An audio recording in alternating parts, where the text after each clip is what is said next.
जंगल में तेज बारिश हो रही थी। गुड़िया और टुन्नू का घोंसला तेज बारिश की वजह से टूट जाता है।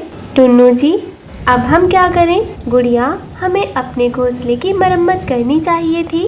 हाँ टुन्नू जी, लेकिन किसको पता था यह बारिश इतनी जल्दी आ जाएगी। अब सारे पक्षी भी मेला देखने गए हैं, हम किसी के घर में भी नहीं जा सकते। हाँ टुन्नू जी, लेकिन कालू और गोरी घर पर ही हैं, हम उनके घर तो जा सकते हैं। हाँ चलो गुड़िया, ठंड भी बहुत ज़्यादा है। फिर वो दोनों कालू और गोरी के घर आ जाते हैं। कालू, दरवाज़ा खोलो, हमारा घोंसला टूट गया है, हमें अंदर ले लो। पता नहीं कौन इस बारिश में हमें परेशान करने आ गया। फिर कालू खिड़की से देखता है, गोरी, गुड़िया और उसका पति टुन्नू घर के बाहर खड़े हैं।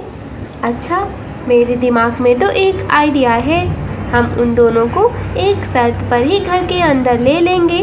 तुम उनसे बोल दो कि उन्हें हमें खाना ढूंढकर लाकर देना होगा। यह तो बहुत अच्छा आइडिया है गोरी, हम तो बैठे बैठे ही सब कुछ पा जाएंगे। गुड़िया, लगता है गोरी और कालू सो गए हैं, हमें दूसरी जगह ढूंढनी होगी। वह दोनों वहाँ से जाने ही वाले थे, लेकिन तभी कालू दरवाज़ा खोल देता है। अरे रुको, क्या बात है? कालू, हमारा घोंसला टूट गया है और गुड़िया पेट से है। वह बहुत जल्द ही माँ बनने वाली है और सारे पक्षी भी दूसरे जंगल मेला देखने गए हैं, इसलिए हम तुम्हारे घर पर आ गए। क्या तुम बारिश रुकने तक हमें अपने घर में जगह दोगे? हाँ, तुम हमारे घर में रह सकते हो, लेकिन तुम्हें हमारा कुछ काम करना होगा। अच्छा ठीक है, लेकिन हमें घर के अंदर तो ले लो, नहीं तो गुड़िया को ठंड लग जाएगी। हाँ हाँ ठीक है, अंदर आ जाओ। फिर वो दोनों अंदर आ जाते हैं। अब बताइए हमें क्या काम करना होगा। अगर तुम्हें इस घर में रहना है तो तुम्हें हमारे लिए अनाज ढूंढ कर लाना होगा। अच्छा ठीक है, मैं अभी जाकर अनाज ढूंढ कर लाता हूँ। मेरी वजह से टुन्नू जी कितने परेशान हैं। फिर टुन्नू अनाज ढूंढने लग जाता है। वह बहुत दूर जाता है। दूर जाने के बाद भी टुन्नू को कहीं पर अनाज नहीं मिलता। अब मैं क्या करूं? मुझे तो अनाज ही नहीं मिल रहा। इतने में टुन्नू को एक शिकारी पक्षी दिखाई देता है। वो वहां से भागने लगता है। शिकारी पक्षी भी टुन्नू के पीछे आ जाता है। टुन्नू पत्तियों में छिपकर जल्दी से घर आ जाता है। अरे अनाज कहाँ है? तुम अनाज लेकर नहीं आए? गोरी बहन, मैंने तो बहुत ढूंढा है, लेकिन अनाज नहीं मिला और मेरे पीछे एक शिकारी पक्षी भी लग गया था, इसलिए मैं जल्दी से घर आ गया। अच्छा, झूठ मत बोलो, लगता है तुम्हें अनाज ढूंढना ही नहीं है। चलो निकलो यहाँ से। टुन्नू और गुड़िया बारिश में बाहर आ जाते हैं और एक बड़े पेड़ के नीचे बैठ जाते हैं। गुड़िया, तुम यहीं रुको, मैं तुम्हारे लिए खाने के लिए कुछ देखता हूँ। नहीं टुन्नू जी, बारिश बहुत तेज़ है और फिर वो शिकारी पक्षी आ गया तो? नहीं नहीं गुड़िया, मैं संभाल कर ही जाऊँगा, तुम भी अपना ध्यान रखना। टुन्नू शिकारी पक्षी के डर से पत्तियों में छिपा कर जाता है।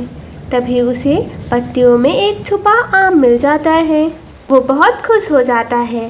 तभी वो वहाँ से जाने ही वाला था कि उसे एक आवाज़ सुनाई देती है। बेटा, मुझे बहुत भूख लगी है, क्या तुम्हारे पास कुछ खाने के लिए है? हाँ माँ जी, मेरे पास एक आम है, यह आप खा लो।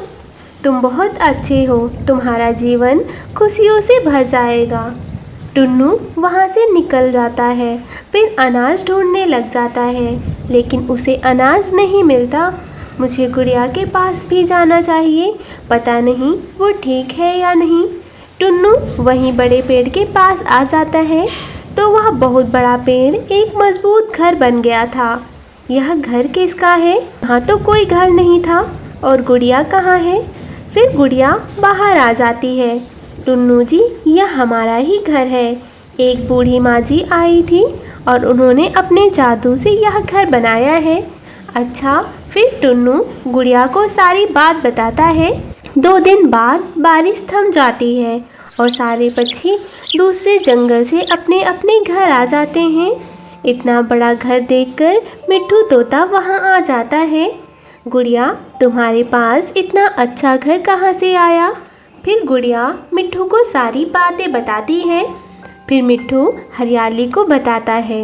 हरियाली, पता है जंगल में एक बूढ़ी माँझी आई थी और वो बहुत भूखी थी।